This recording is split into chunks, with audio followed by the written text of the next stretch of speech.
तो हेलो दोस्तों, आज हम लोग देखने वाले हैं एक युवा नेता ने मोदी को ज़बरदस्त तरीक़ा से धोया और मोदी के हर गारंटी जो किए उन्होंने उनका पर्चा खोल करके रख दिए कि क्या क्या पूरा किए।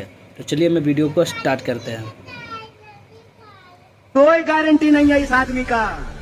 इस आदमी का एक ही गारंटी है कि इस देश की इस धन संपदा को लूट करके अपने दोस्त के खजाने में पहुंचा देंगे। कॉर्पोरेट का कर्जा माफ कीजिएगा और किसान का कर्जा माफ नहीं कीजिएगा।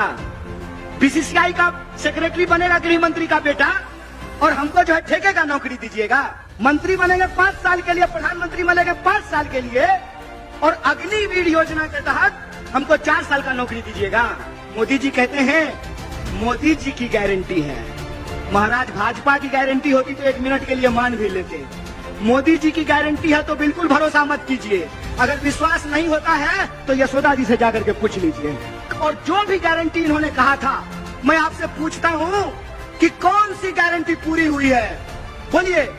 15 लाख आपके खाते में आया? 15 लाख खाते में 2 करोड़ नौकरी मिली, महंगाई कम हुआ, काला धन आया, तो कौन सा गारंटी पूरा हुआ है जी?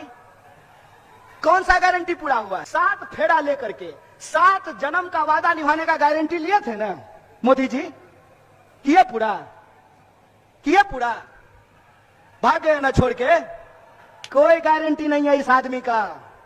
इस आदमी का एक ही गारंटी है कि इस देश की इस धन संपदा को लूट करके अपने दोस्त के खजाने में पहुंचा देंगे। एक ही गारंटी है कि रेलवे बेच देंगे, एयरपोर्ट बेच देंगे, पोर्ट बेच देंगे, सड़क बेच देंगे, नदी बेच देंगे, खदान बेच देंगे और इस देश के जो आम लोग हैं वो नौकरियों के लिए दर दर तड़पेंगे, दर दर भटकेंगे।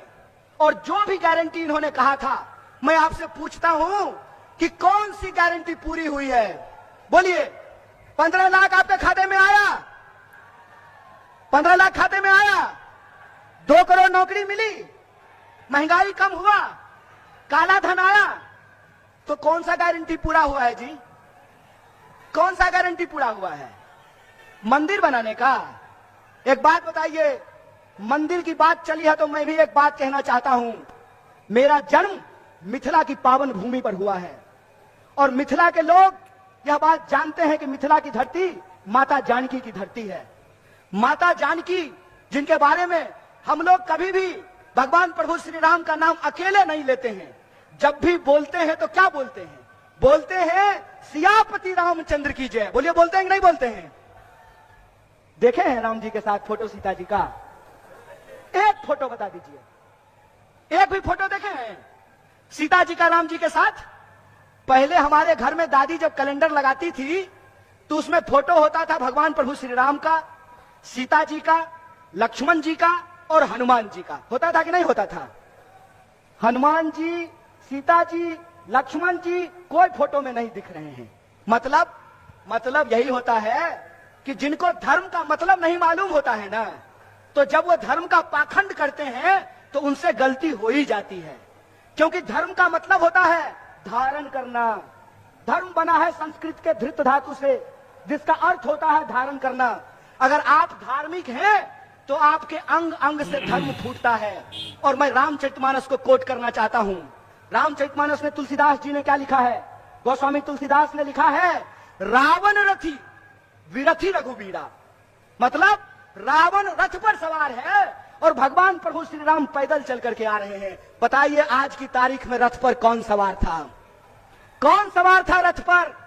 रथ पर सवार थे अधर्मी लोग, रथ पे सवार थे अन्यायी लोग, रथ पे सवार थे इस समाज को बांटने वाले लोग, रथ पर सवार थे इस समाज में नफरत फैलाने वाले लोग। इसीलिए बिहार के वासियों से कहना चाहता हूं, ए मेरे दोस्त, बिहार का धर्म है, बिहारी होने का धर्म है अपने हक और अधिकार के लिए संघर्ष करना। बिहारी होने का धर्म है कि 1942 में जब भारत छोड़ो आंदोलन हो रहा था तो बिहार का चप्पा चप्पा ब्रिटिश साम्राज्य के खिलाफ लड़ रहा था। इसीलिए मैं बिहार के आम आवाम से अपील करना चाहता हूं कि अगर इस देश में आप बदलाव चाहते हैं कि नहीं चाहते हैं? आप चाहते हैं कि महंगाई कम हो? आप चाहते हैं कि बेकारी कम हो? आप चाहते हैं कि किसानों को न्याय मिले? आप चाहते हैं कि मजदूरों को न्याय मिले? आप चाहते हैं कि नौजवानों को न्याय मिले?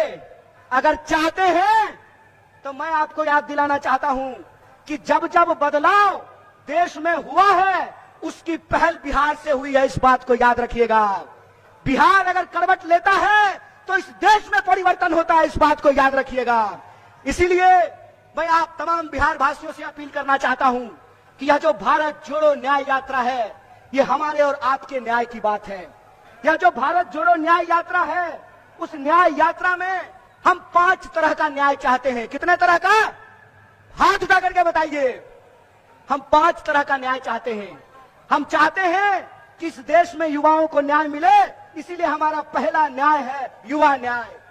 हम चाहते हैं कि इस देश में सभी समुदाय के लोगों को, सभी जाति के लोगों को, चाहे वो गरीब जनरल हो, चाहे वो पिछड़ा हो, अति पिछड़ा हो, दलित हो, महादलित हो, अल्पसंख्यक हो, अकलियत समाज के हो, महिला हो, पुरुष हो, हम सबकी भागीदारी सुनिश्चित करना चाहते हैं। तो